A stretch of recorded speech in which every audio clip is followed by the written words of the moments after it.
to talk to Mark here in a bit. I'm at the SOHO Food Park, and his concept was to make a park where food trucks could come nightly, and he has an anchor store that never leaves, which is a Snowie. And he decided to, with the neighborhood that it's in, the community that it's in, really health conscious, so they decided to go with the naturals look, and it's been extremely successful for him. I won't share any numbers unless he's willing to share those, but he's done very, very well, both for the park and especially for the Snowie as well. Hi, my name is Mark Olsen. I'm from Salt Lake City, Utah, and I decided to build a food park. This is the first food park that I know of, possibly in the country, at least this way anyway. So we wanted a place for the community to get together.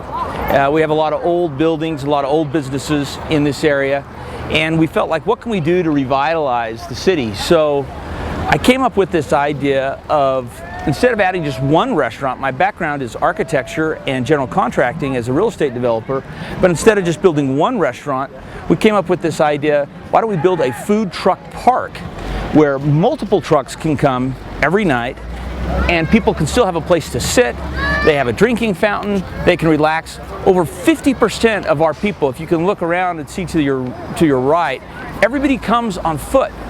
So over 50% of our population walks or rides their bike here. Only half come in a car.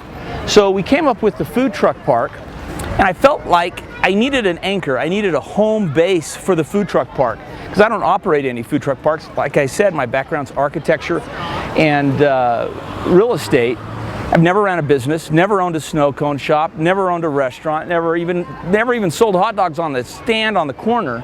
So we sought out Snowie, and we took it to the next level. We went with all of their natural flavors, and we promote that strong, that we're all natural, no artificial colors, no artificial flavors. And we sell 3 to 1. For every one person who buys a traditional snow cone with, say, blue raspberry, 3 people will buy the naturals. So the naturals outsells our regular 3 to 1.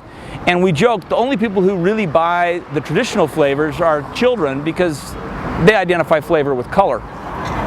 So we bought the Snowie building from Snowie, put it here on the spot, and it's been great. It's our anchor, it's our home base that lets us do the things that we want to do, and I can use that as a place to manage the rest of the trucks.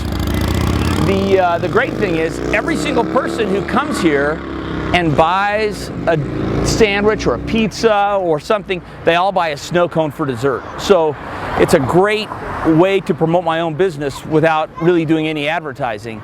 Just the people coming brings to the snow cone. So I have 2 people working in the snow cone for evenings, and they really are busy all night until about 9:30, 10 o'clock.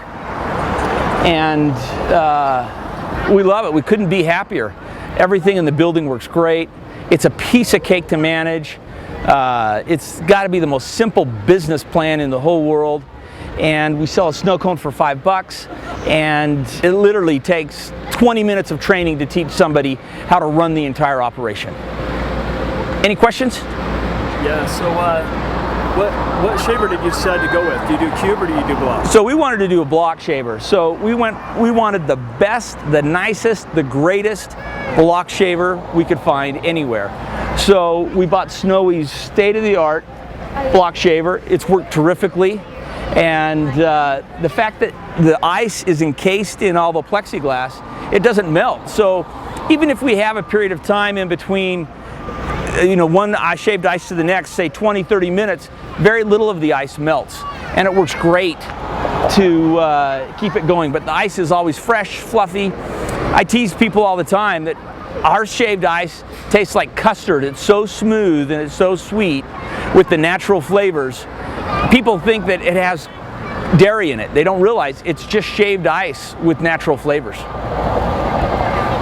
So now, this is the only stand here that doesn't move, correct? Everybody else leaves every night? Everybody leaves every night. The Snowie building is secure. It stays here. It's seasonal for about 6 months out of the year. And I have running water on my site, and I pre-plumbed it under the ground for electricity. So it doesn't draw much power, but It's here, it's easy to clean. Every night I spray the floor down. The all aluminum floor is dynamite. I just take a hose in there, squirt it down. Everything electrical is raised off the ground. So every day it's fresh, it's clean, there's no sugar stick, no anything. And the fact that it's all glass, everybody can look inside the building all the time and see exactly what's going on. Nobody thinks that, oh, are they playing with the straws, or are they touching something wrong, or are they using a dirty rag? Everything is so bright and clean that it really lends itself to people doing well, and it shows in the tips. The gals, or the people that I have, get great tips, and their tips are just as much money as the pay that they make. And obviously it's not a super high paying job, but their tips are good. And I've got a stack of applicants like this thick, and of course all I need is 2 or 3 kids or young adults to run it, but it's really been a good success.